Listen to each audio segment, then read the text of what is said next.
പാലക്കാട് സ്വകാര്യ ബസ് ജീവനക്കാരന് കുത്തേറ്റു. സ്റ്റേഡിയം സ്റ്റാൻഡിൽ വെച്ച് സന്തോഷിനാണ് കുത്തേറ്റത്. ഗുരുതര പരിക്കേറ്റ സന്തോഷിനെ പാലക്കാട് ജില്ലാ ആശുപത്രിയിലെ പ്രാഥമിക ചികിത്സയ്ക്ക് ശേഷം പെരിന്തൽമണ്ണയിലെ സ്വകാര്യ ആശുപത്രിയിലേക്ക് മാറ്റിയിട്ടുണ്ട്. കുത്തിപ്പുഴ സ്വദേശിയും ബസ്സിലെ മുൻ ജീവനക്കാരനുമായ ഷാനിഫിനെ police കസ്റ്റഡിയിലെടുത്തിട്ടുണ്ട്.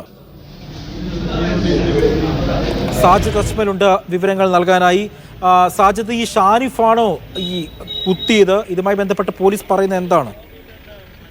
Aji, Palakkad stadium bus സ്റ്റാൻഡിൽ വെച്ചാണ് ഈ അക്രമം നടക്കുന്നത്. പാലക്കാട് മണ്ണാർക്കാട് റൂട്ടിലെ റസിയോ എന്ന ബസ്സിലെ ജീവനക്കാരൻ സന്തോഷിനാണ് കുത്തേറ്റത്. ഈ മണ്ണാർക്കാട് കുന്തിപ്പുഴ സ്വദേശിയും ബസ്സിലെ മുൻ ജീവനക്കാരനുമായ ഷാനിഫ് ആണ് ഈ പോലീസ് ഇപ്പോൾ പിടിയിലായിട്ടുള്ളത്. ഈ സന്തോഷും ഷാനിഫും തമ്മിൽ നേരത്തെ ചില പ്രശ്നങ്ങൾ ഉണ്ടായിരുന്നു.